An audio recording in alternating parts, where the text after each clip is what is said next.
I just uncovered my parents' darkest secret, why they're so hell-bent on making out the new woman in our neighborhood to be a villain. I was 14 when all the boys in my class started gawking at the MILF who just moved into the neighborhood. She was blonde, had long legs, always wore a pearl necklace, and they were all convinced they had a chance with her. You see, she was constantly hanging out around the areas where all the trucks were, and some of the boys swear they saw her climb in and leave with smudged lipstick. Others claimed that she was arrested twice for solicitation, though the charges ended up being dropped. Well, I grew up in a conservative family, and even though I believed you should be kind to everyone, my parents told me that she was a terrible influence to avoid at all costs, so I got all my information from gossip and the curtain of my window. TBH, I expected to see her wearing those tight Ice Spice shorts, or at least the optical illusion flares, but every day she wore trousers and hoodies, even when it was 100 degrees outside. After a week, I did see her with a man who was kissing her in her front garden, but he seemed like a boyfriend, not a customer, and nothing else she did made sense either. For example, she'd time her walks to always appear at the school bus stop at around 3:15 p.m., always staring at the high school girls walking home, never the boys. I was so curious that my brain was itchy with questions I thought would never be answered. Until one evening in July, when I was walking my golden Labrador Marley at around 9 p.m. My phone was dead, and I thought cutting through the truck stop would be faster than going around. Stupid, I know. Well, I was halfway through when a man stepped out from between two semis. He was 40, wearing a flannel shirt, looked like someone's dad. "Hey, sweetheart, are you lost?" "Just passing through," I said, trying to walk faster. "Where are you headed? I can give you a ride." Another man appeared from the other side. He was slightly younger with a baseball cap. They were closing in casually, like it was perfectly normal. "My dad's picking me up right there," I lied, pointing vaguely ahead. "That's funny," baseball cap said, "because I don't see any cars waiting." They were steering me toward a truck with no company logo. Suddenly, the woman appeared. "Liam!" she slurred, looking convincingly inebriated. "You promised to wait for me, baby." She draped herself over flannel shirt, who I guess was Liam. "Get lost," he snarled, trying to shake her off while maintaining his grip on me. She wailed louder, then accidentally vomited all over his shoes. Real vomit. The smell was awful. He let go of me in disgust, and she immediately stumbled between us. She squeezed my hand so hard it left marks. I knew it was a sign to run. Baseball cap tried to grab me, but she drunkenly fell into him too. I ran all the way home, Marley barely keeping up. As soon as my parents woke up the next morning, I told them everything. "Mom, last night something happened." "Oh, trust me, I heard all about it." Her tone was angry. "Mrs. Tarika saw you with that W word. Do you have any idea how dangerous she is?" I tried to explain about the men, the modified truck, the lock on the outside, but Dad cut me off. "She's been harassing drivers for weeks, making false accusations. You're lucky they're not pressing charges against you for being involved." Mom called her therapist friend Dr. Reyes, putting him on speaker. "This is textbook predator behavior," Dr. Reyes explained. "They create fake danger, then save you. Classic trauma bonding." By dinner, they'd convinced themselves I'd almost been recruited by the woman. They talked until my memory felt unreliable. Maybe I'd imagined the lock. Maybe those men were just tired truckers. But there was one thing I couldn't forget, and that was the bruises that her grip left on my hand. 5 perfect marks of desperation. A week later, I woke up to shouting outside. It was 2 a.m., and through my window I could see a crowd gathered in front of her house. "We know what you are!" someone yelled. She stood on her porch, arms crossed, saying nothing. Someone else threw a rock that shattered her front window. "Kitty Fiddler!" Mrs. Tarika screamed. "Getting our daughters involved in your sick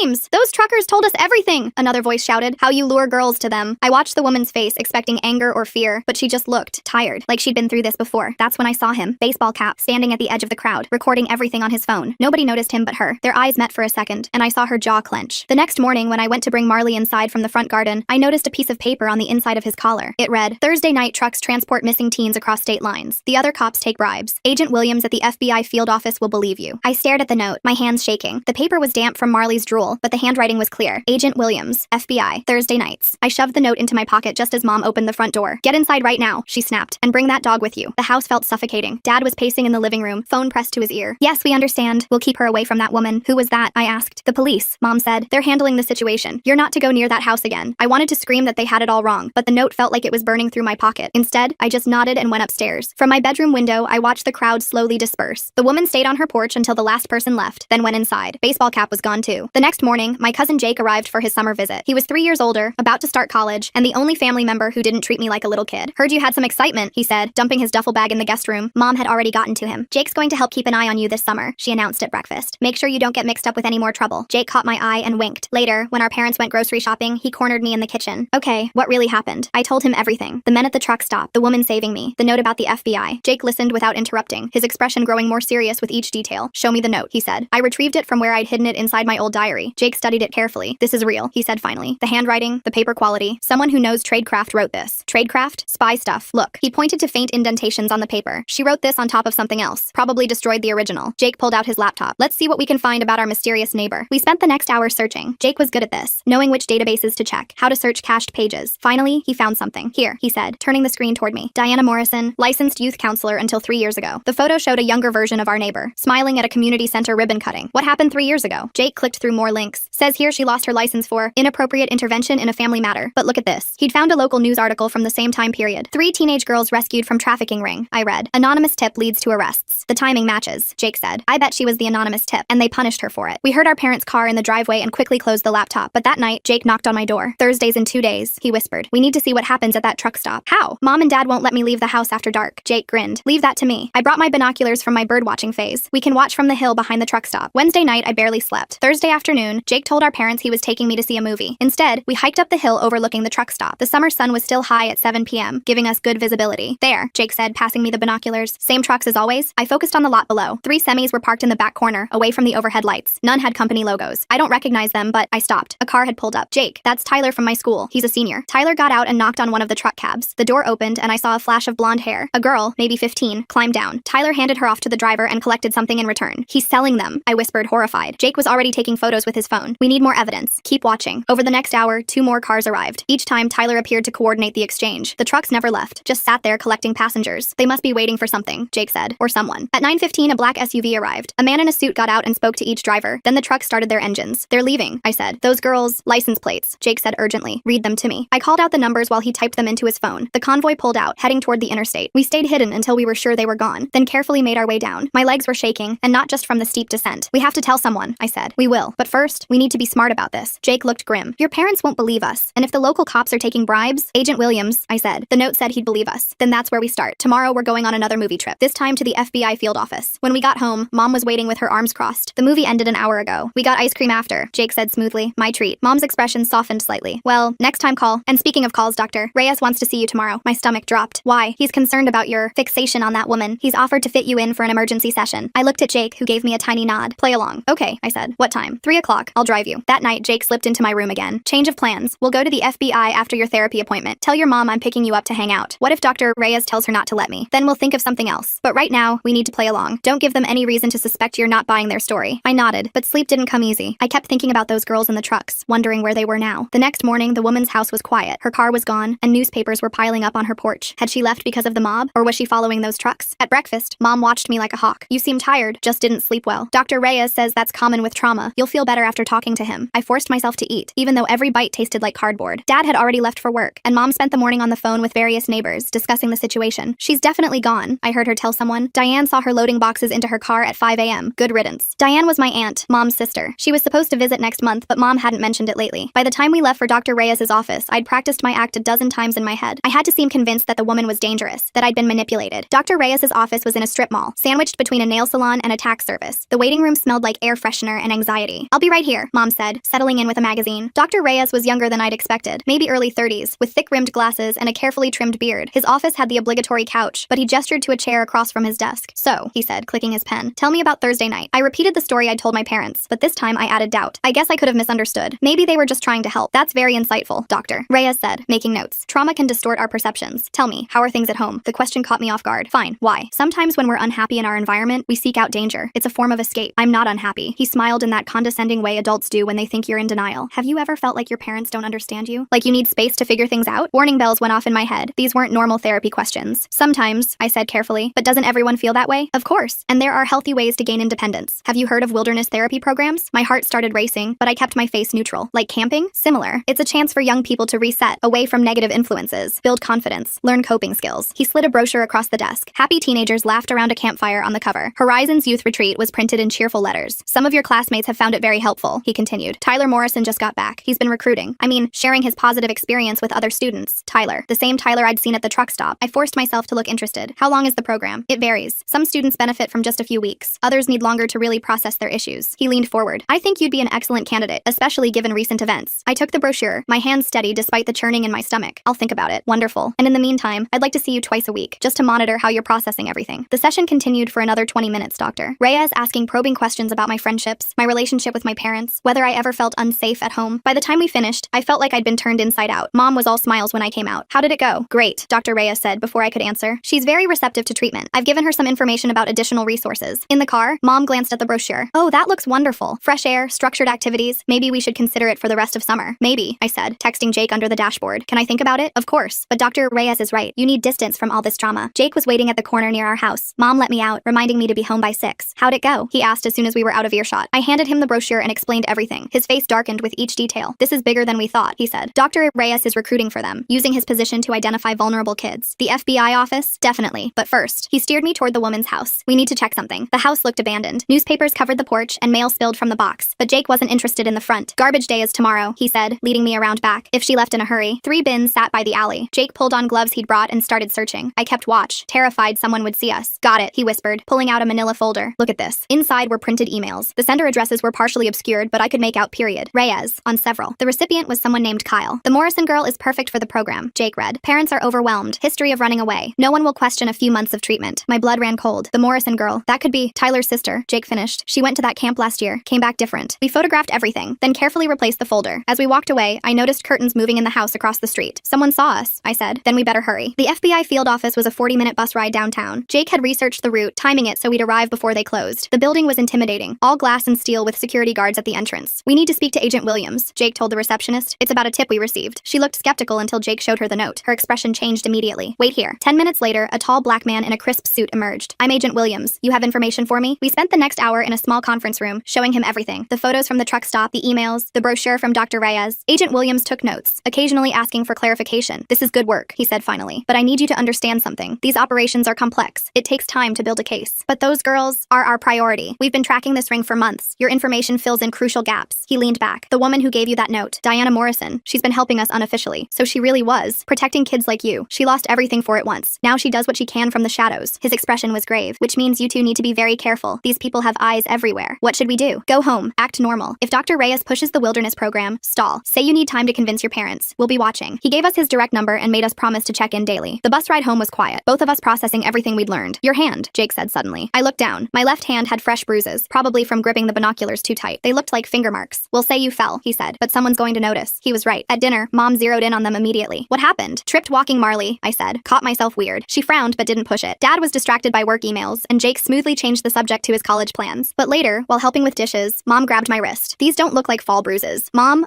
did someone grab you? Was it that woman? No, I told you. I fell. She studied my face, then sighed. I'm calling Dr. Reyes. Maybe we should move up your next appointment. That night, I lay awake thinking about Diana Morrison. Somewhere out there, she was still watching, still protecting kids like me, even after losing everything. My phone buzzed. A text from Jake. Aunt Diane is coming early. Mom just told me. She'll be here Tuesday. Aunt Diane was Mom's younger sister, a nurse who worked with at-risk youth. She'd always been the cool aunt, the one who actually listened. Maybe, just maybe, we'd found another adult who'd believe us. Saturday morning brought new drama. Mrs. Tarika was at our door before 8, practically vibrating with gossip. That woman's house, she said breathlessly. Someone broke in last night. Cops are there now. Mom invited her in for coffee, and I hovered nearby, pretending to read. Probably looking for her client list, Mrs. Tarika speculated. Or substances. You know these types always have substances. Did they catch anyone? Mom asked. No, but they made a real mess. Papers everywhere. The police said it looked like someone was searching for something specific. Jake and I exchanged glances. Someone else was looking for those emails. I'm just glad she's gone, Mom said. The neighborhood feels safer already. I wanted to scream that Diana Morrison was the only reason I was safe, but I bit my tongue and retreated to my room. Jake knocked a few minutes later. We need to be more careful. You think they know we have copies? Maybe. Or maybe they're just covering their tracks. He sat on my bed. Agent Williams texted. He wants us to keep our normal routines. No more investigating. But he's right. We've done our part. Now we wait. Waiting was torture. Every time I saw Tyler at the grocery store or past Dr. Reyes' office, I wanted to confront them. But I played my role, went to my appointments, pretended to consider the wilderness program. It does sound interesting, I told Dr. Reyes during Monday's session, but my parents are worried about the cost. Oh, there are scholarships available, he said quickly, for the right candidates, students who show real potential for growth. Like who? Well, Tyler's sister Megan received a full scholarship. She's doing wonderfully now, very focused on her future. I'd seen Megan at school. She used to be loud, funny, always surrounded by friends. Now she walked the halls like a ghost, speaking only when spoken to. I'd love to talk to her about it, I said. Dr. Reyes' smile tightened. I'm sure that can be arranged, though she's quite busy with her job at the mall. After the session, I told Mom I wanted to go shopping. She was thrilled I was showing interest in something normal and gave me money for new clothes. The mall was crowded with summer shoppers. I found Megan working at a pretzel stand, mechanically rolling dough. Hey, I said, can I get a cinnamon sugar? She looked up, and for a second, I saw fear flash in her eyes, then recognition. Sure, she said quietly. While she prepared my order, I leaned closer. Dr. Reyes suggested I talk to you about the wilderness program. Her hand stilled. It's great, she said in a flat voice. Really helped me. Megan, I said softly. I know something's wrong. I can help. You can't, she whispered. No one can. Just don't go. Make up any excuse, but don't go. What happened there? She glanced around, then scribbled something on my receipt. I can't. They're always watching. I looked at the receipt as I walked away. She'd written, not therapy, ranch work, no pay, no phones, guards. Tuesday morning, Aunt Diane arrived while I was walking Marley. She looked tired from the drive but hugged me tight. Let me see my favorite niece, she said, then frowned. You've lost weight. Just summer stuff, I said. She noticed my hand next, the bruises now fading to yellow-green. Without a word, she took it gently, examining the marks like the nurse she was. These are grip marks, she said quietly. Who grabbed you? I fell. Don't lie to me. Her voice was firm but kind. I've seen too many kids with stories about falling. Something in her tone broke through my defenses. It's complicated, then let's uncomplicate it. Walk with me. We made a loop around the block while I told her everything. Unlike my parents, she didn't interrupt or dismiss anything. When When I finished, she was quiet for a long moment. Show me the emails, she said finally. Back in my room, I pulled up the photos on Jake's laptop. Aunt Diane studied them carefully, her expression growing darker. I know this program, she said. We've had kids come through the hospital, malnourished, overworked, traumatized, but they're too scared to talk. So you believe me? Every word. She hugged me again. And we're going to stop this. That afternoon, while Mom was at her book club, Aunt Diane called a family meeting. Just me, Jake, and Dad. We need to talk about Dr. Reyes, she began. Dad immediately got defensive. He's helping her process a traumatic event. He's grooming her for a trafficking ring, Aunt Diane said bluntly. The room erupted. Dad accused her of being dramatic. Jake backed her up with our evidence. I sat frozen, watching my family fracture. Finally, Aunt Diane pulled out her phone. Listen to this. She played a recording from my session, my voice tiny through the speaker. I hadn't known Jake had given me a recording app, hidden on my old iPod. Dr. Reyes's voice was clear. Some students need longer to process their issues. The program is very effective at breaking down resistance. Dad's face went pale. You recorded, without consent. To protect your daughter, Aunt Diane snapped. Listen to what he's really saying. Breaking down resistance? That's not therapy terminology. The recording continued. Dr. Reyes describing how difficult girls benefited from time away from negative influences. How parents were often too close to see what their children really needed. When it ended, Dad slumped in his chair. Oh my God. We're pulling her from therapy immediately, Aunt Diane said, and we're reporting him to the licensing board. But if he's connected to something bigger, the FBI is already investigating, Jake said. We've been in contact with them. Dad looked between us, confusion and hurt warring on his face. Why didn't you tell me? Because you didn't believe me, I said quietly. Neither did Mom. He flinched like I'd slapped him. I thought I was protecting you. You were protecting your idea of what happened, Aunt Diane said, gentler now. It's easier to believe your child was confused than to accept that predators operate in plain sight. We spent the next hour going over everything. Dad called Agent Williams himself, needing to hear it from an authority figure. By the time Mom came home, he was fully on board. Convincing Mom was harder. She'd invested so much in the narrative of Diana Morrison as predator that accepting the truth meant admitting she'd endangered me. This is insane, she kept saying. Dr. Reyes is respected. He has degrees. So did the doctors who overprescribed opioids, Aunt Diane said. Credentials don't equal ethics. It took showing her Megan's note, explaining how Tyler was recruiting girls, playing Agent Williams' confirmation on speaker. Finally, she broke down crying. I almost sent you to that camp, she sobbed. I almost, but you didn't, I said, hugging her. We stopped it in time. The next few days were a whirlwind. Agent Williams had us come in for formal statements. Dr. Reyes's license was suspended pending investigation. Tyler was expelled when 3 girls came forward about his recruitment tactics, promising them modeling contracts or easy summer jobs. Without their local network, the wilderness program stopped targeting our area. Agent Williams told us they'd raided the ranch, finding 17 girls living in conditions he wouldn't describe in detail. Diana Morrison's intelligence was crucial, he said. She's been tracking their movements for 3 years. Where is she now? I asked. Safe, that's all I can say. But I knew she'd never really be safe, not while there were still predators out there, still girls who needed protecting. 6 months later, I was volunteering at the youth center where Aunt Diane worked. It was after school on a Thursday, and I was helping with homework tutoring when I saw her. Diana Morrison stood at the entrance talking to the receptionist. She looked different, hair shorter, clothes more professional, but I recognized her immediately. Our eyes met across the room. For a moment, neither of us moved. Then she mouthed 2 words. Thank you. I nodded, blinking back tears. She turned to leave, and I almost let her, but something made me run after her. Wait, I called. She stopped but didn't turn around. You shouldn't be seen with me. I don't care what people think anymore. She smiled sadly. You will. When it affects your college applications, your job prospects, the label follows you. Is that why you do it? Watch the bus stops? Someone has to. She finally faced me. There's always another Dr. Reyes, another Tyler, another program promising to fix troubled teens. The woman in the emails, the Morrison girl, was that Tyler's older sister, my daughter. Her voice was steady, but her eyes were full of pain. I tried to report it through proper channels. They said I was a bitter ex-wife making false accusations, so I took matters into my own hands and lost your license. I'd lose it again, every time. She glanced at her watch. It's 3:10. I should go. The bus stop. I realized. You're still watching. Different town, same problems. There's a girl there who reminds me of you. Smart, curious, but her parents are going through a divorce. Perfect target. Can I help? She studied me for a long moment. You already are. Keep volunteering here. Watch for the signs. Listen when kids try to tell you something's wrong. Is that enough? It's everything. She squeezed my shoulder gently. The world needs people who believe the unbelievable. She walked away, and I knew I'd probably never see her again. But every Thursday at 3:15, I thought of her. Standing guard at some bus stop, watching for the predators everyone else refused to see. I kept volunteering, eventually becoming a peer counselor. Kids trusted me with their secrets. Maybe because I understood what it felt like to scream the truth while adults covered their ears. And sometimes, when a kid mentioned a too-good-to-be-true opportunity or a counselor who asked invasive questions, I knew exactly what to do. I'd learned from the best, after all. The woman everyone called crazy, who saved my life with vomit and bruises and a carefully placed note. The woman who lost everything and kept watching anyway, because someone has to. The summer heat pressed down on me as I walked home from the youth center, my mind still processing Diana Morrison's words. Every Thursday at 3:15, she'd said, watching, protecting. I couldn't shake the image of her standing alone at some bus stop, forever vigilant. Jake picked me up the next morning, ostensibly for a trip to the bookstore. Mom barely looked up from her coffee, still processing everything that had happened. The guilt ate at her in ways she couldn't articulate, manifesting in overcompensation, extra hugs, favorite meals, constant checking if I was okay. Agent Williams called, Jake said once we were in his car. They want us to testify. My stomach clenched. When? Next month. Grand jury. He glanced at me. You ready for that? I wasn't, but I nodded anyway. We drove past Dr. Reyes's old office, now shuttered with a for lease sign in the window. Someone had spray-painted Predator across the door. At the bookstore, we browsed aimlessly until Jake's phone buzzed. He frowned at the screen. What is it? Text from an unknown number. He showed me. Stop digging or she pays. My blood ran cold. Diana? Has to be. Jake screenshot the message. We need to tell Williams. But when we called, called. Agent Williams sounded tired. We're monitoring the situation. Just be careful and stick to your routines. That afternoon, Aunt Diane stopped by with groceries. She'd been staying with us since the confrontation, helping Mom and Dad process their role in almost sending me away. She found me in my room, staring at the Horizons Youth Retreat brochure. Destroying evidence? She asked gently, remembering. I traced the smiling faces on the cover. These kids probably thought they were going somewhere safe. Aunt Diane sat beside me. The hospital admitted 2 girls from that program last year. Severe dehydration, untreated infections. They wouldn't say what happened. Why didn't anyone investigate? Parents signed waivers. Kids were troubled. Easy to dismiss. She squeezed my shoulder. But not anymore. That evening, Mom knocked on my door. She'd been doing that a lot. Tentative knocks. Like she was afraid I'd reject her. Can we talk? I made room on my bed. She sat carefully, like everything between us was fragile. I keep thinking about that night, she said. When you tried to tell us. I was so sure I knew better. Mom, no, let me finish. Her voice cracked. I called Dr. Reyes before you even finished talking. I handed you to him. You didn't know. But I should have listened. She pulled out her phone, showing me a Facebook group. Parents Against Wilderness Therapy Abuse. There are hundreds of us. Parents who sent our kids away thinking we were helping. I scrolled through the posts. Story after story of kids returning traumatized. Parents realizing too late what they'd done. One name kept appearing in the comments. Danny. Who's Danny? She runs the group. Former wilderness therapy survivor. She's been helping parents understand what really happens at these places. Mom took her phone back. I've been talking to her. She wants to meet you. The next day, Jake drove me to a coffee shop downtown. Danny was already there, a woman in her 30s with short dark hair and watchful eyes. She stood when we approached, and I noticed how she positioned herself with clear sight lines to all exits. You're the one who recorded Dr. Reyes, she said after we sat down. My cousin helped, I said, indicating Jake. Danny smiled tightly. Smart. I wish I'd had someone like that. She pulled out a folder. I went to a similar program 10 years ago. Different name, same system. The photos she showed us made my stomach turn. Kids doing hard labor in extreme heat, isolation boxes, group punishment sessions. This is what therapeutic intervention looked like, she said. But the worst part was the gaslighting. They convinced us we deserved it, that our parents knew and approved. Did they? Jake asked. Some did. Others genuinely believed the marketing. She looked at me. Your parents fell into the second category. That's why your mom's in my group. We talked for an hour. Danny explained how the programs operated, how they identified vulnerable families, how they used legitimate therapy language to mask abuse. She'd spent years documenting it all, building cases, helping survivors. Diana Morrison was one of my sources, she said quietly, before she lost her license. You know her? We've never met in person. Too dangerous. But she feeds me information about new programs, recruitment tactics. Danny glanced around the coffee shop. She's the reason we knew about Dr. Reyes' connection to Horizons. On the drive home, Jake was quiet. Finally, he said, this is bigger than we thought. Yeah, I mean, nationwide big. These programs, they're everywhere. I thought about all the kids who didn't have a Diana Morrison watching out for them, who didn't have a cousin who believed them, or an aunt who noticed bruises. That night, I couldn't concentrate on anything. I kept checking my phone, expecting another threatening text. Around midnight, Marley started barking. I looked out my window and saw a figure standing across the street, just watching our house. I texted Jake. Someone's outside. He was at my door in seconds. We peered through the curtains together. The figure hadn't moved. Should we call the police? I whispered. And say what? Someone's standing on a public sidewalk? The figure finally walked away, but I didn't sleep after that. Neither did Jake. We sat in my room, playing cards and jumping at every sound until dawn. At breakfast, Dad noticed our exhaustion. Everything okay? Jake and I exchanged glances. We decided not to worry them about the watcher. They had enough guilt to process. Just couldn't sleep, I said. But Aunt Diane wasn't fooled. She cornered us while Mom and Dad were distracted by a phone call from their lawyer. What really happened? We told her about the text. The watcher. Her expression darkened. Pack a bag, she said. Both of you. We're going to my place for a few days. But no arguments. I'll handle your parents. Aunt Diane lived 2 hours away in a small apartment near the hospital where she worked. The drive there was tense, all of us checking mirrors for anyone following, but the road stayed clear. Her apartment was small but secure, 3rd floor with only one entrance. She'd already called Agent Williams about the threats. He says it's probably intimidation tactics, she told us. They're scared because the investigation is gaining momentum. We spent 3 days there. Jake worked on organizing all our evidence while I helped Aunt Diane with her research into wilderness therapy programs. She'd been quietly documenting cases for years. After what happened to you, I pulled every file I could find, she said. Look at this. She showed us admission records from her hospital. Over 5 years, they'd treated dozens of kids from various programs. Broken bones explained as accidents. Severe weight loss called healthy outdoor living. Psychological trauma dismissed as adjustment issues. We reported it, she said. Every time. Nothing happened. Why not? Money. These programs generate millions. They have lawyers, lobbyists, connections. She pulled up a website. Look at their board of directors. I recognized several names. Local business owners, city council members, even a judge. No wonder the charges against Diana were dropped, Jake said. She was threatening their income stream. My phone buzzed. Mom, where are you? Dr. Patterson called about a follow-up appointment. I showed Aunt Diane. Who's Dr. Patterson? Her face went pale. We need to go. Now. She threw our stuff in bags while calling Mom. I heard her side of the conversation. No, she's with me. What do you mean you scheduled? You didn't. Jake was already pulling up Dr. Patterson online. He's not a real therapist, he said. This is a stock photo. The website was created last week. We left through the back exit, Aunt Diane driving us to the FBI field office instead of home. Agent Williams met us in the lobby, looking grim. Your parents are safe, he said immediately. We have agents with them, but someone's definitely escalating. He took us to a secure room where we spent hours going over everything. The fake therapist was a new development, suggesting desperation. They're trying to reacquire you, he explained. Classic trafficking behavior. When one avenue closes, they create another. But why me specifically? You're a witness, but more than that, you represent a failure in their system. Diana Morrison saved you. That can't happen again. We stayed at the FBI office until evening. When we finally returned home, there were 2 unmarked cars on our street. Mom ran out to hug me, tears streaming. I'm so sorry, she kept saying. I almost fell for it again. The website looked so professional. Inside, Dad showed us what they'd found. Someone had slipped brochures under our door for various troubled teen programs, all different names, but the addresses traced back to the same parent company as Horizons. They're not giving up, he said. That night, we had another family meeting. This time, everyone was on the same page. Maybe we should move, Mom suggested. Start fresh somewhere. Running won't solve this, Aunt Diane said. They'll just target other families. I thought about Diana Morrison, eternally watching bus stops. We have to fight back. How? Dad asked. By being visible, by telling our story. I looked at each of them, by making sure other parents know what to look for. Jake pulled up the Facebook group Mom had joined. We start here, build a network, share information. Over the next week, we became activists by necessity. Mom wrote a detailed post about how Dr. Reyes had manipulated her. It went viral in parenting groups. Other families started coming forward with similar stories. I gave my first interview to a local reporter who'd been investigating wilderness therapy programs. Sitting in our living room, cameras rolling, I told the whole story. The truck stop, Diana's intervention, the elaborate system designed to punish vulnerable teens. Were you scared? The reporter asked. Terrified, but I was lucky. I had someone watching out for me. The segment aired 3 days later. Within hours, our phone was ringing nonstop. Some calls were supportive, others weren't. You're destroying good programs that help troubled kids, one woman screamed before Dad hung up. But between the angry calls came something else. Kids reaching out for help, teenagers who recognized the recruitment tactics, parents who'd been pressured by therapists, former program survivors finding their voices. Jake set up a secure email account to manage the messages. We forwarded everything to Agent Williams and Danny, building a massive database of testimonies. One email stood out, no subject line, just, check your porch. Dad went out with Agent Williams' partner. They found a single manila envelope. Inside was a flash drive and a note. For the girl who listened. DM. The flash drive contained everything. Financial records, email chains, names of kids who'd disappeared in the system. Diana Morrison had been collecting evidence for years, and she was handing it all to us. This is enough to take down the entire network, Agent Williams said after reviewing it, but we need to verify authenticity. It's real, I said. She wouldn't risk contact unless it was real. The investigation accelerated after that. More agents got involved. Programs across 3 states came under scrutiny. Tyler testified in exchange for immunity, revealing how they'd recruited him with promises of easy money and college recommendations. But the threats intensified too. Dead animals left on our porch, slashed tires, anonymous letters describing what would happen if we didn't shut up. They're getting desperate, Agent Williams said. That's good. Desperate people make mistakes. The mistake came 2 weeks later. Someone tried to grab a girl outside the middle school. Same age as I'd been. Same vulnerable family situation. Parents divorcing, grades slipping. But this time, people were watching. Parents who'd read our story. Teachers who'd attended Danny's awareness workshops. The girl got away. The would-be kidnapper was arrested. And in his car, they found recruitment materials for a therapeutic boarding school that didn't exist yet. They were starting over, Agent Williams explained. New name, same operation, but you'd made people too aware. The man flipped immediately, providing names, locations, financial trails. The arrests started that night. Dr. Reyes was picked up at a motel 2 states away. The Horizons Ranch was raided, finding 12 girls who'd been reported as runaways. I watched the news coverage from our living room, surrounded by family. Mom held my hand so tight it hurt, but I didn't pull away. You did this, she whispered. You saved them. Diana saved me first, I said. I just passed it on. The trials would take months. I'd have to testify, relive everything in court. But for now, kids were going home. Families were reuniting. The network was crumbling. A week after the arrests, I was back at the youth center when Megan walked in. She looked different, healthier, more like her old self. Hey, she said. I heard you're the one to talk to if someone needs help. Yeah, I said. I'm here. We talked for 2 hours. She told me everything about the ranch, details she'd been too scared to share before. I took notes, planning to forward everything to the prosecutors. Do you think it's really over? She asked as she prepared to leave. I thought about Diana's words. There's always another doctor. Reyes, another Tyler, another program. This one is, I said, but we have to keep watching. She nodded, understanding. We'd both learned the hard way that predators didn't announce themselves. They came disguised as helpers, as saviors, as people who just wanted what was best for you. That night, I dreamed about Diana Morrison. She was standing at a bus stop in some unknown town, watching a group of kids walk home. One girl lagged behind, looking lost and vulnerable. Diana stepped forward, just enough to be seen, just enough to let the girl know someone was watching. I woke up understanding something I hadn't before. Diana hadn't just saved me that night at the truck stop. She'd shown me what it meant to be a guardian, to stand watch even when it cost you everything. The next Thursday at 3:15, I found myself at our local bus stop. Not the same one Diana used to watch. That would be too obvious. But close enough to see the kids walking home from school. I wasn't looking for predators exactly. I was looking for the kids who might need someone to notice them. The ones walking alone, heads down, carrying secrets too heavy for their age. Because Diana was right. Someone has to watch. Someone has to be ready to act, even if it means sacrificing everything. A girl walked past, probably 15, talking animatedly with friends. Safe, happy, unaware of the dangers that had almost caught me. Good, I thought. Let her stay unaware. Let her be a normal kid. But I'd keep watching anyway, just in case. My phone buzzed. Jake. Family dinner in an hour. Don't be late. I smiled, pocketing my phone. Family dinners were different now. Honest. Sometimes painful, as we all processed our roles in what had almost happened. But we were talking. Really talking. Maybe for the first time. As I walked home, I passed Dr. Reyes' old office. Someone new had moved in. A legitimate therapist, according to Aunt Diane. But I still felt a chill every time I saw the building. Some scars don't fade. Some lessons can't be unlearned. But maybe that's okay. Maybe we need people who remember the danger, who stay vigilant, who question the helpers and saviors who seem too good to be true. Maybe we need people like Diana Morrison, like me, like all of us who'd learned the hard way that monsters don't always look like monsters. They look like people who just want to help. I stood at the bus stop, watching the familiar Thursday afternoon crowd of students disperse. The weight of everything that had happened pressed on my shoulders, but I kept my posture casual, just another teenager waiting for someone. My phone vibrated. Jake, grand jury tomorrow. You ready? I typed back a quick yes, though my stomach churned. The prosecutors had prepped us extensively, but facing Dr. Reyes and his lawyers would be different from practice sessions. A movement caught my eye. Across the street, a man in a gray sedan had been parked for 20 minutes, engine running. He kept glancing at a group of middle school girls chatting near the corner store. I pulled out my phone, pretending to text while actually taking photos of his license plate. The new habits Diana Morrison had taught me through example had become second nature. The man got out, approaching the girls with a friendly smile. I recognized the technique immediately. The casual stance, the non-threatening demeanor, the way he positioned himself between them and the store entrance. Without thinking, I crossed the street, calling out to the tallest girl. "Sarah, your mom's looking for you." The girl turned, confused. "I'm not." She said to meet her at the pharmacy right now. I gave her a meaningful look, the kind Diana had given me. "Something about your prescription." The girl's friend caught on first, grabbing Sarah's arm. "We should go." The man's friendly expression flickered. "I was just asking for directions. The highway's 2 blocks that way," I said, pointing. "Can't miss it." He retreated to his car, but not before I got a clear photo of his face. As soon as he drove off, I turned to the girls. "You don't know me, but that man wasn't asking for directions. Trust your instincts when something feels off." Sarah's friend nodded quickly. "He asked if we knew where the youth center was. Said he was picking up his daughter." "The youth center closed an hour ago," I said, "and parents wait inside, not on the street." I gave them Agent Williams' card. I always carried extras now. "If you see him again, call this number, not 911, this specific number." Walking home, I forwarded the photos to Williams with a brief description. He responded within minutes. "We'll run the plates. Good catch." Mom was in the kitchen when I arrived, surrounded by legal documents. The civil suit against the Wilderness Program's parent company was moving forward, with 17 families joining the action. "How was your day?" she asked, but her tone carried the weight of everything unspoken between us. "Fine. Just helped some kids avoid a creepy guy." She paused, processing this. The old mom would have panicked, demanded details, probably called the police unnecessarily. This mom just nodded. "Like Diana taught you." Yeah, we'd reached an understanding about Diana Morrison. Not forgiveness exactly. Mom still struggled with how she'd misjudged the situation, but recognition, respect even. Dad came in carrying takeout. "Chinese tonight. Nobody feels like cooking before tomorrow." The grand jury. We ate in relative silence, each lost in thoughts about what the morning would bring. Aunt Diane had driven in to support us, staying in Jake's room while he bunked with me. "Whatever happens," Dad said finally, "we're proud of you for speaking up." After dinner, I found Jake in the garage working on his laptop. He'd become our unofficial archivist, organizing evidence, tracking related cases across the country. "Find something?" I asked. "Remember that fake doctor, Patterson?" He turned the screen toward me. Same stock photo showed up on 3 other fake therapy sites, all created within days of our story going public. "They're adapting." "Yeah, but so are we." He pulled up another window. Danny's network identified all 3 before any families fell for it. The word's spreading faster than they can create new fronts. My phone buzzed. Unknown number. I almost ignored it, but something made me answer. "Hello?" Silence then. "You testified against Dr. Reyes tomorrow." My blood chilled. "Who is this?" "Someone who thinks you should reconsider. Your family's been through enough stress." Jake was already recording, gesturing for me to keep them talking. "Are you threatening me?" "I'm suggesting you think carefully about your choices. Memories can be unreliable. Teenage girls often misinterpret situations." The same gaslighting Dr. Reyes had used. I felt anger replace fear. My memory's pretty clear about Tyler recruiting girls, about the emails discussing referrals, about Megan and 16 other girls being held at that ranch, troubled teens who needed structure, unpaid labor, isolation, denial of medical care. I was done being scared. "I have recordings, documents, multiple witnesses, so maybe you should reconsider your choices." The line went dead. Jake immediately called Agent Williams while I sat down, hands shaking with adrenaline. Within an hour, 2 agents were at our house, tracing the call, adding security protocols for tomorrow's testimony. "This is good, actually," Agent Williams said. "Witness intimidation adds federal charges. They're getting desperate." That night, I barely slept. Every car passing outside made me tense. Around 3 a.m., I gave up and went downstairs, finding Aunt Diane making tea in the kitchen. "Can't sleep either?" she asked. "Keep thinking about tomorrow." She poured me a cup. "You know what's remarkable? 6 months ago, you were a scared kid who'd nearly been trafficked. Now you're the one protecting others." "I had help." "Diana Morrison, you mean?" Aunt Diane smiled sadly. "I've been researching her. Did you know she tried to report concerns about 5 different girls before losing her license? The board called her obsessive and prone to paranoid thinking, but she was right every single time. All 5 girls later confirmed abuse in their programs, but by then, Diana had already been discredited. I thought about the woman standing alone at bus stops, watching, knowing no one would believe her anymore but unable to stop trying. Is that why she helped me the way she did? Because she couldn't do it officially anymore? Probably. Sometimes the system fails so badly that people have to work outside it. The next morning came too quickly. The federal courthouse loomed imposing in the early light. Media vans lined the street. Our story had gone national after the ranch raid. Inside, we were led to a secure waiting room. Other witnesses were already there, including 3 girls from the ranch. Megan sat in the corner, her mother beside her. She looked up when we entered, offering a small nod. The prosecutor, a stern woman named Ms. Chen, briefed us one final time. "Remember, just tell the truth. Don't elaborate beyond what you know. If you don't remember something, say so." Jake went first. I watched on the closed circuit monitor as he calmly presented our evidence. Photos, recordings, documents. He was unshakable, even under aggressive cross-examination. Then my turn. The grand jury room was smaller than I'd expected, more intimate. 23 people sat in tiered rows, watching as I took the witness chair. Ms. Chen started with easy questions. My name, age, how I knew Dr. Reyes. Then we moved into that night at the truck stop. "Can you describe what happened?" I told them everything. Liam in baseball cap corralling me, the modified truck with external locks, Diana Morrison's intervention, down to the real vomit on Liam's shoes. "How did you know to run?" She squeezed my hand, left bruises. It was like she was transferring all her urgency through that grip. I showed them photos of the bruises, taken by Aunt Diane days later. 5 perfect finger marks of desperation. The questions continued for 2 hours. The emails Jake and I found. Dr. Reyes pushing the Wilderness Program. Tyler's recruitment tactics. The threatening phone call last night. "Were you coached on what to say today?" one juror asked. "Only to tell the truth. Some people claim you're part of a conspiracy to destroy legitimate therapy programs." I thought of Megan, silent in the hallways, of the 17 girls found at the ranch, of Diana Morrison Morrison, forever watching. I'm part of a group of people who believe children when they say they're in danger. If that's a conspiracy, then yes, I'm guilty. When it ended, I felt drained but clearer than I'd been in months. In the hallway, Jake was waiting with our parents. How'd it go? I told them everything. We went home to wait. The grand jury would deliberate for days, maybe weeks. But that afternoon, something unexpected happened. A woman appeared at our door. Mid-40s, professional clothes, nervous energy. Mom answered, wary of strangers now. My name is Rebecca Morrison, the woman said. Diana is my sister. May I come in? We gathered in the living room, this unexpected connection to our guardian angel sitting across from us. Diana doesn't know I'm here, Rebecca began. She'd probably be angry, but I needed to thank you. For what? I asked. For believing her. For validating everything she sacrificed. Rebecca's voice cracked. She lost her career, her reputation, her relationship with her daughter. Everyone called her crazy, obsessive, but you proved she was right. Where is she now? Still watching. Different town every few months. She can't stop. Rebecca pulled out a photo. This was her before, when she was still Dr. Morrison, respected child advocate. The woman in the photo looked younger, happier, unburdened. It was hard to reconcile with the tired guardian I'd known. What happened to her daughter? Jake asked gently. Tyler's sister, my niece. Rebecca's jaw tightened. She spent 8 months in a program before Diana managed to get her out through unofficial channels. She's in college now, studying social work. Wants to help kids like herself. Does Diana know? They don't speak. Too much pain on both sides. Rebecca stood to leave, but I wanted you to know that what you're doing matters. Every child you help, every parent you educate, it's the work Diana wanted to do officially. After she left, we sat in silence. The weight of Diana's sacrifice felt heavier now, knowing the personal cost. 3 days later, the indictments came down. Dr. Reyes on multiple counts of fraud and conspiracy. The ranch owners on human trafficking charges. Tyler pled to lesser charges in exchange for testimony. 17 other individuals faced various charges related to the network. The media explosion was immediate. Our phone rang constantly. Interview requests, book deals, documentary producers. We declined most, focusing on the legal proceedings and our growing network of survivor support. But the threats intensified too. Dead roses on our porch. Photos of me at the youth center slipped under our door. One morning, every car on our street had slashed tires except ours. A message that they could reach everyone around us. Agent Williams increased security, but we all knew the truth. The network was wounded, not dead. They had resources, connections, believers who thought we were destroying necessary programs. 2 weeks before the trial, I was leaving the youth center when I noticed a familiar figure across the street. Diana Morrison, watching from a bus shelter. Our eyes met briefly before she melted back into the evening crowd. I understood. She was checking on me, making sure I was safe, still watching, even from the shadows. The trial lasted 3 months. I testified for 2 full days, every detail scrutinized and challenged. Dr. Reyes's lawyer painted me as a troubled teen seeking attention, misinterpreting concern for sinister intent. But the evidence was overwhelming. Jake's photos, the recorded sessions, financial records from Diana's flash drive showing payments for referrals, testimony from 17 girls about conditions at the ranch. Megan's testimony was the turning point. She spoke for 4 hours about the reality of wilderness therapy, the forced labor, the punishment for resistance, the psychological manipulation designed to break them down. They said our parents knew, she told the court, that they approved of everything, that we deserved it for being difficult. The jury deliberated for 1 day, guilty on all counts. Dr. Reyes got 15 years, the ranch owners 25 to life, others received varying sentences. The parent company filed for bankruptcy within a week, their entire network collapsing. But victory felt hollow. At the sentencing, Dr. Reyes's lawyer announced appeals. The parent company reformed under a new name within months. Other programs rushed to distance themselves while maintaining the same practices. It's not over, Danny warned at our support group meeting. They'll adapt, rebrand, find new ways to exploit vulnerable families. She was right. Within 6 months, we identified 3 new programs using similar tactics but couched in different language. Adventure therapy, leadership camps, character building retreats. I kept volunteering at the youth center, now as a trained peer counselor. Kids sought me out, somehow knowing I'd understand.